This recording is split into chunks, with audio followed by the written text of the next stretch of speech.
Hi friends, இன்றைக்கி நம்ம சுவையான பாகக்காய் குழம்பு தான் செய்ய போகிறோம். அங்கே எப்படி செய்யலான்னு பார்க்கலாம். ஃபஸ்ட்டு ஒரு பாத்திரம் வச்சுருக்கேன். அதில் 2 டீஸ்பூன் அளவுக்கு எண்ணெய் சேர்த்துக்கிறேன். பாகக்காயை ஃபஸ்ட்டு நம்ம வறுத்துட்டு குழம்பு வச்சோம் அப்படின்னா கொஞ்சம் நல்லா டேஸ்ட்டாக இருக்கும். அதுக்காக தான் நான் ஒரு 1/4 கிலோ பாகக்காய் எடுத்து இந்த மாதிரி ரவுண்டாக கட் பண்ணி நல்லா தண்ணியிலலாம் அலசிட்டு கட் பண்ணி வச்சுருக்கேன். இதை ஒரு 2 நிமிஷம் மட்டும் நம்ம வதக்கி எடுத்துக்கணும். அதுக்காக ரொம்ப கலர் மாறிடக்கூடாது.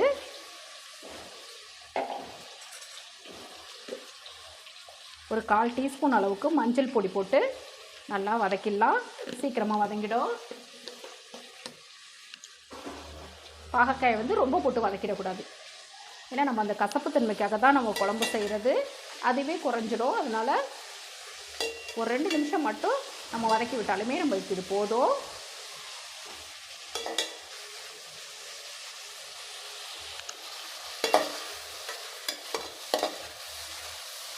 எண்ணெயில் வதக்கி செய்யும்போது உங்களுக்கு குழம்பு நல்லா ஒரு சுவையாக இருக்கும். அதுக்காக தான் வதக்குறது. இது வதங்கட்டும். வதங்கிடுச்சு. இப்போ இதை வேறு பாத்திரத்தில் எடுத்து வச்சிடலாம். பாருங்கள், நிறம் மாறாத அளவுக்கு ரொம்ப போட்டு வதக்காமல் இந்த அளவுக்கு வதக்கினாலே உங்களுக்கு போதும். இப்போ அதே பாத்திரத்திலே 2 டீஸ்பூன் அளவுக்கு எண்ணெய் சேர்த்துடலாம். பாகக்காய் குழம்புக்கு அதிகமாக நம்ம புளி சேர்க்கக்கூடாது. ஒரு சின்ன நெல்லிக்காய் சைஸு புளி சேர்த்தாலுமே உங்களுக்கு போதும். இப்போ இந்த எண்ணெய் 2 டீஸ்பூன் சேர்த்துருக்கேன். இப்போ இது நல்லா சூடாகட்டும். இப்போ எண்ணெய் சூடானோன்னா 1/2 டீஸ்பூன் அளவுக்கு கடுகு உளுத்தம் பருப்பு சேர்த்துக்கலாம். இப்போ இது கூடவே 1/4 டீஸ்பூன் அளவுக்கு வெந்தயம். ரெண்டும் நல்லா செவந்து வரட்டும். பாருங்கள், நல்லா பொரிஞ்சிருச்சு. இப்போ இதில் பொடியாக நறுக்கின வெங்காயம் சேர்த்துடலாம். இப்போ இதை நல்லா வதக்கி விட்டுடலாம். வதக்கி விட்டுட்டு இப்போ இது கூடவே நல்லா ஒரு கைப்பிடி அளவு பூண்டு போட்டு நிறைய வைக்கும்போது உங்களுக்கு ரொம்ப நல்லாயிருக்கும். அதனால் ஒரு கைப்பிடி அளவுக்கு நான் பூண்டு சேர்த்துருக்கேன். இது எல்லாமே சேர்த்து நல்லா வதங்கட்டும். இது கூட ஒரு கொத்து கருவேப்பிலை. அடுத்ததாக பார்த்தீங்கன்னா 2 தக்காளி நல்லா பேஸ்ட்டாக அரைச்சி வச்சுருக்கேன். அதையும் சேர்த்துக்கலாம். நமக்கு குழம்பு நல்லா கொஞ்சம் திக்காக இருக்கும். அதுக்காக நான் அரைச்சி சேர்க்குறேன். இந்த பாகக்காய் குழம்புக்கு இன்றைக்கி நம்ம கொஞ்சமாக தேங்காய் பேஸ்ட்டும் சேர்க்க போகிறோம். கடைசியாக சேர்த்துக்கலாம். இப்போ இதை நல்லா வதக்கி விட்டுட்டு இப்போ நம்ம மசாலா சேர்த்துடலாம். நான் எப்பவும் நம்ம மீன் குழம்பு எல்லா குழம்புக்கும் வைக்கக்கூடிய அந்த குழம்பு பொடி தான் நான் சேர்க்குறேன். 2 டேபிள் ஸ்பூன் அளவுக்கு குழம்பு தூள் சேர்த்துக்கிறேன். சேர்த்துட்டு நல்லா கலந்து விட்டுருங்க.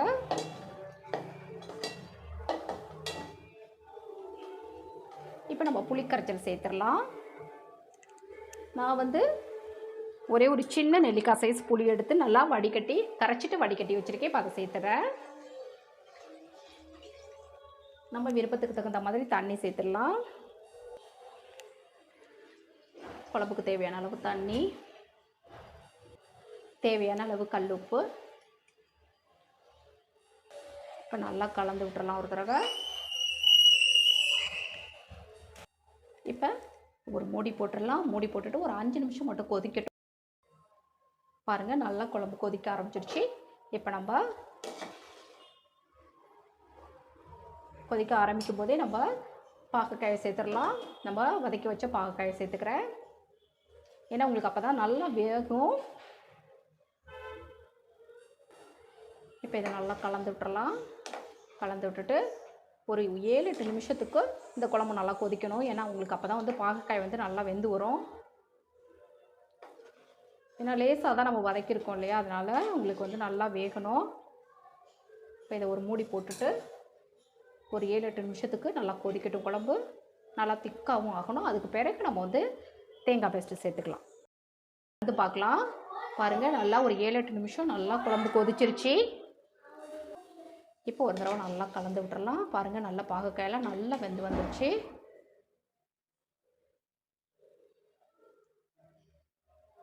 இப்போ நம்ம தேங்காய் பேஸ்ட்டு சேர்த்துடலாம். நான் ஒரு 2 டேபிள் ஸ்பூன் தேங்காய் எடுத்து நல்லா தண்ணி ஊற்றி அரைச்சி வச்சுருக்கேன். இப்போ அதை சேர்த்துடலாம். நீங்கள் தேங்காய் வேண்டாம் அப்படின்னா நீங்கள் ஸ்கிப் பண்ணிக்கலாம். இப்போ இதை நல்லா கலந்து விட்டுறலாம். இப்போ நம்ம தேங்காய் பேஸ்ட்டு சேர்த்தோன்னா நல்லா உங்களுக்கு திக்காயிடும். குழம்பு டேஸ்ட்டும் நல்லாயிருக்கும்.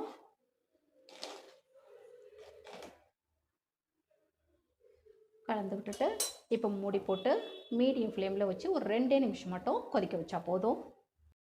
2 நிமிஷம் கொதித்து ஆஃப் பண்ணிவிட்டு இப்போ திறந்து பார்க்கலாம்.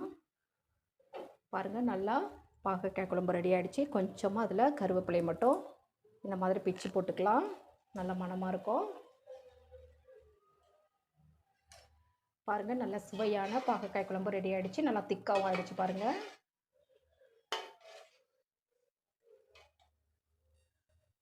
பாருங்கள், டேஸ்ட்டு ரொம்ப நல்லாயிருக்கும். உங்களுக்கு அந்தளவுக்கு கசப்பு தன்மையும் கொஞ்சம் குறைவாக தான் இருக்கும். இந்த மாதிரி நீங்களும் செஞ்சு பாருங்கள். செஞ்சு பார்த்துட்டு எப்படி இருந்ததுன்னு சொல்லுங்கள். நான் செய்த இந்த வீடியோ உங்களுக்கு பிடிச்சிருந்ததுன்னா மறக்காமல் உங்கள் ஃப்ரெண்ட்ஸ், ரிலேட்டிவ்ஸ் எல்லாருக்கும் ரொம்ப ரொம்ப ஷேர் பண்ணுங்கள், லைக் பண்ணுங்கள். நம்ம சேனலை மறக்காமல் சப்ஸ்கிரைப் பண்ணி சப்போர்ட் பண்ணுங்கள் ஃப்ரெண்ட்ஸ். தேங்க்யூ.